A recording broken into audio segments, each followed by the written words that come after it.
శుక్లాంబరధరం విష్ణుం శశివర్ణం చతుర్భుజం ప్రసన్నవదనం ధ్యాయేత్ సర్వవిఘ్నోపశాంతయే. కాలనేమి కృత సమరసన్నాహ వర్ణనం. దేవతలకు శుభకరుడుగు ఇంద్రుడు వర్ణుని మాటకు సంతోషంతో సరే అని మంచు ఆయుధంగా గల చంద్రుని ముందుగా యుద్ధానికి పొమ్మని సందేశం పంపెను. సోమ, నువ్వు వెళ్ళి వర్ణునికి సాయపడము, అసుర వినాశం, దేవ విజయం కలిగించుము. నీవు లోపల వెలుపల కూడా శక్తి కలవాడవు, జ్యోతిష్యులకు పరమేశ్వరుడవు. లోకంలందలి రసద్రవ్యమంతా చంద్రమయమని వేదవేత్తలంటారు. నీ మూలాన సముద్రమునకున్నట్టే నీ మండలం నందును క్షయవృద్ధులు కలవు. కాలమును జగత్తును అన్వయింపజేయుచు అహోరాత్రములను ఏర్పరుస్తున్నావు. ప్రపంచపు నీడతో ఏర్పడిన గుర్తు నీ అందుకుందేటి వలె విలాసం చూపుతున్నది. నక్షత్రములకును మూలభూతులకు దేవతలకు కూడా నీ మహిమ తెలియదు. నీవు ఆదిత్య పదంనకును నక్షత్ర పదంనకు కూడా పైగా ఉన్నావు. నీవు నీ శక్తితో చీకటిని పోగొడుతూ అఖిల జగత్తు ప్రకాశింపచేయుదువు. నీ కిరణాలు తెల్లనివి, నీ కాంతి హిమమయం. నీవు జ్యోతిష్యులకు అధిపతివి, ప్రాణులకు అధిక శుభము కూర్తువు. కాలపు వ్యవస్థయే నీ రూపం. యజ్ఞమందు ఆరాధింపబడవాడు నీవే. అవ్యయుడవు, ఔషధులకు అధిపతివి, కర్మలకు జన్మకారణము, కిరణాలు గలవాడవు. అమృతానికి నీవు ఆశ్రయం. ఏ పని అయినా చేయాలనుకోగానే ఆ పని చేయుటకు త్వరపడు వాడవు. మనోహర శరీరకాంతి నీవే. సోమపానం చేయి యజమానులకు యాజ్ఞికులకు సోమం నీవే. సర్వభూతముల యందును సౌమ్యత కలవాడవు, చీకట్లు నశింపచేయువాడవు, నక్షత్రరాజు ఇటువాడవు. కావున నీవు కవచధారి అయిన వీరుడవు. వర్ణునితో కూడి మహాసేనలోకి పొమ్ము. మమ్ము దహింపచేయు అసురమ్మాయను అణచివేయమనగా చంద్రుడు ఇంద్రునితో ఇట్లనెను. వరప్రదుడవగు దేవరాజా, నీవు స్వయంగా నన్ను యుద్ధానికై ప్రేరేపిస్తున్నావు. కావున నీవన్నట్టే దైత్యమ్మాయను తగ్గించి మంచును వర్షింతును. ఈ దైత్యులందరూ నా మంచుచే కాల్చబడి చుట్టివేయబడి మహాయుద్ధమందు మాయారహితులు మదహీనులు అగుదురు చూడుము. అట్లు పలికిన హిమకరుడు ప్రయోగించిన మంచువానులు మేఘగణాల వలె ఆ ఘోర దైత్యుల్ని చుట్టుకోసాగెను. పాసధరుడగు వర్ణుడు, చల్లని కిరణాలు దాల్చిన చంద్రుడు, ఈ మహాబలులు ఇద్దరు పాశపతములతోనూ హిమపాతములతోనూ దానవులను చావగొట్టుచుండరి. ఇద్దరు జలాధిపతులే, వారికి పాశమును హిమమును ఆయుధములు. కనుకనే వారి యుద్ధమందు కల్లోలితమైన మహాసముద్రం వలె పొరలుచున్న నీటితో కూడి యుద్ధమును సంచరించుచుండిరి. వారిచే ముంచివేయబడిన ఆ దానవసేన జగత్ప్రళయ మేఘములు తమ సేనయందు ప్రవేశించగా వాటిచే తాము చుట్టబడిరేమో అన్నట్లుండిరి. ఇట్లు జలాధిపతులకు చంద్రవర్ణులు పరాక్రమించి మాయాదైత్యుడు నిర్మించిన మాయను శమింపజేసిరి. చంద్రుని శీతల కిరణాలతో నిర్దగ్ధులయ్యి వర్ణుని పాశాలతో బంధించబడి దైత్యులు రణమున కదలలేక శిఖరం లేని కొండల వలె ఉండిపోయిరి. చల్లని కిరణాలతోనూ నీటితోనూ మంచుతోనూ బాగుగా దెబ్బతిని బాధనందుచు మంచుతో ముంచబడిన సర్వ అవయవములు కలవారగుచు వారు వేడిమిపోయిన అగ్నిలో అనున్నట్లుండిరి. ఇట్లయినా ఆ దైత్యుల విమానాలు అంతరిక్షమందు పైకి కిందికి ఎగిరిపడుచు లేచిచుండెను. మాయావియగు మయునికి తమ వారందరూ పాశములతో కట్టివేయబడటయు శీతల కిరణాలతో కప్పివేయబడట కనబడను. అంతటా వాడు అన్ని వైపుల నుండి పర్వతమయ మాయను సృజించెను. దానితో పర్వత సమూహములు వ్యాపించెను. ఖడ్గములు, పలకలు, అసి సమూహం బిగ్గరగా నవ్వుచున్నవో అన్నట్లుండెను. అంతులేని చెట్లతో నిండిన శిఖరాగ్రాలను, కందరములందు వ్యాప్తమైన అడవులు, సింహ వ్యాఘ్ర గణములు, ఘీంకరించి ఏనుగుల మందను, వాటి నాయక గజములను, ఈహామృగ గణములను ఆ పర్వతములందంతటా ఉండెను. వాయువంశమును అందలి చెట్ల బ్రోతలతో కిందికి పక్కలకు పైకి పొరలుచున్నట్లుండెను. ఆ పర్వతమాయ తన సంకల్పానుసారం అంతరిక్షంనంతటా సంచరించుచుండున్నట్లు వాడు నిర్మించెను. ఆ పర్వతమాయ ఖడ్గముల కదలికలతోనూ శిలావర్షములతోనూ వృక్షపాతములతోనూ దేవసంఘములను చంపుచు దానవులను జీవింపచేయుచుండెను. రాళ్లతోనూ ఇనుప ఆయుధముల గణలతోనూ దేవగణములతోనూ దట్టమైన త్రొక్కులాటలతో ఇరుకైన ఆ యుద్ధ చిన్నరాలతోనూ ఆ యుద్ధభూమి పర్వతాలతో నిండిందో అన్నట్టు సంచరించుటకే వీలు కాకపోయెను. దేవతలు చిన్నరాలతోనూ పెద్ద బండలతోనూ ముద్గర ఆయుధాలతోనూ దెబ్బలు తినుచుండిరి.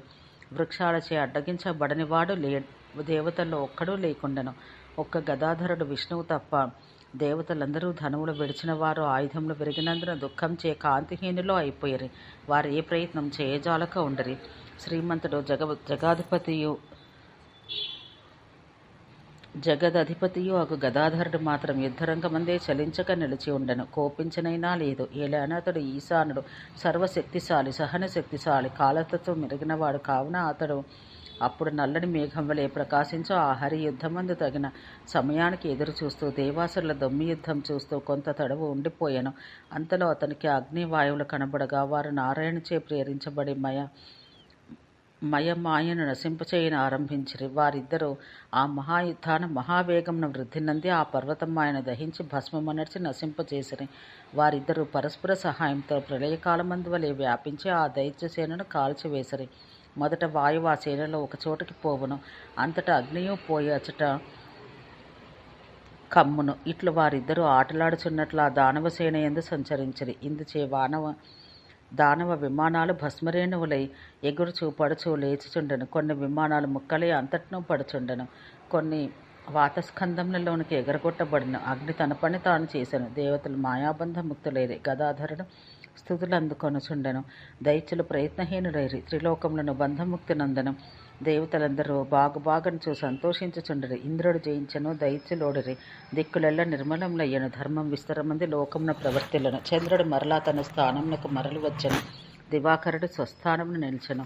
మూడు లోకములను సత్ప్రవర్తనము కలిగి తమ తమ స్వభావ సిద్ధి ధర్మములందుండెను. సర్వప్రాణులు యజ్ఞములు ఆచరించ దేవతలను ఆరాధించసాగను. పాపములనగను మృత్యు అదుపులో ఉండెను. అగ్ని యందు హోమములు సాగుచుండెను. దేవతలు యజ్ఞభాగాలతో శోభిల్లుచుండరి. వారు యజ్ఞ ఫలాలను అందజేయుచుండరి. లోకపాలురందరూ తమ తమ ఆధిపత్యం గల దిక్కులందు తగిన విధమున వర్తిల్లుచుండరి. తపస్సిద్ధులు లభించుచుండెను. పాపకర్మములిచ్చటను లేకపోయిన. దేవపక్షం ఆనందించెను, దైత్యపక్షం దుఃఖించెను. మూడు పాళ్ళు ధర్మం, ఒక పాలు అధర్మం ఉండెను. ధర్మాచరణ మహాద్వారం తెరుచుకొనెను. సన్మార్గం నడుచుచుండెను. లోకముందు ఆయా ధర్మాలు జరుగుచుండెను.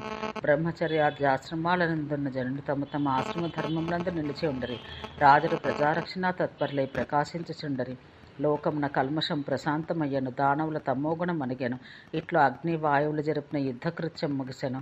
లోక విస్తారమంతయు అగ్నివాయుమయములయ్యను. ఈ విజయ కార్యం వారు నెరవేర్చిందే కదా. అందుకే అన్ని లోకముల యందును అందరూ వారినే కీర్తించుచుండరి. ఇట్లు అగ్ని వాయువులు దానవులకు మహాభయం కలిగించరని విని కాలనేమియు ప్రసిద్ధ దానవుడు తన రూపం అందరికీ కనబడచేసెను. వాని కిరీటం రవివలే ప్రకాశించుచుండెను. వాని ఆభరణాలు భుజకీర్తులు మోతలు ఇనుచుండెను. వాడు మందర పర్వతం వలె వెలుగుచుండెను. బంగారుతో కప్పబడెనో అన్నట్టు బంగారు ఆభరణాలు దాల్చి ఉండెను. 100 ఆయుధాలు దాల్చి భయంకరుడై ఉండెను.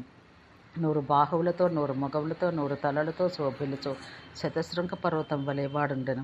వేసక్కాలపు అగ్నివలే మహాకోపంతో ఉండెను. పొగరంగు, తల వెంట్రుకలు, పచ్చని మీసాలు కలిగి పెదవులు, త్రైలోక్య అంతర్భాగమంతయు విస్తరిల్లి నిండినంత పెద్ద శరీరం కలిగి ఉండెను. భుజములతో ఆకాశమును కదల్చుచుండెను. అడుగులతో కొండలను విసిరి నెట్టుచుండెను. శ్వాసవాయువులతో వర్షించు నీటితో నిండిన బరువగు మబ్బులను కూడా చెదరగొట్టుచుండెను. అడ్డంగా ఉండి పొడవైన ఎర్రని కన్నులను, సుందరమై ఉండయు తీవ్రము భయంకరమైన వర్చస్సును కలిగి ఉండెను. సర్వదేవగణములను యుద్ధంన కాల్చివేయదలిచి ఉన్నాడేమో అన్నట్లుండెను. దేవగణములను బెదిరించుచుండెను. దశ దిశలు కప్పివేయుచుండెను. ప్రళయకాలమందు దప్పికొని ఆవేశంతో లేచి వచ్చుచూ ఉండిన మూర్తీభవించిన మృత్యువేమో అన్నట్లుండెను. చక్కని అరచేయి కలిగి ఎత్తై విపులములకు వేళ్ల కనుపులు కలిగి వేలాడుచున్న ఆభరణాలతో నిండి కొంచెంగా కదిలించబడుచున్న చొక్కా వంటి దుస్తులు కలిగి పైకి ఎత్తి ఉంచబడిన సుందరమ్మకు కుడి ముంజేతితో అది వరకు జరిగిన యుద్ధమున దేవతల చేతిలో మరణించిన దానవులను లేచి రండు అని పిలుచు ప్రోత్సహించుచుండెను. యుద్ధమున శత్రువుల విషయాన్ని యమునవలే ప్రవర్తించి భయం గొలుపుచు నాశం కలిగించు ఆ కాలనేముని దేవతలందరూ భయత్రస్త నేత్రులై చూడసాగిరి. తన అడుగులతో విక్రమిస్తున్న రెండవ నారాయణుడో అన్నట్లుండి ముందుకు అడుగులు వేయుచున్న కాలనేమిని సర్వభూతములను చూచుచుండెను. మిగుల పైకెత్తుచున్న ముందటి అడుగుతో చెలరేగిన గాలితో ఆకాశమునే గూర్జిల్ల చేయుచు ఆ కాలనేమి అసురుడు యుద్ధరంగం నందున్న దేవతలను మిగుల భయపెట్టను. తరువాత అసురశ్రేష్ఠుడగు మయుడు తను ఆలింగనం చేసుకొనగా ఆ కాలనేమి విష్ణువుతో కూడిన మందర పర్వతం వలె ప్రకాశించుచుండెను. అట్లు రెండవ కాలయముడు వలె తమ వైపుకు వచ్చుచున్న కాలనేమిని చూచి ఇంద్రాది దేవతలు వ్యధ చెందిరి. ఓం శాంతి శాంతి శాంతి.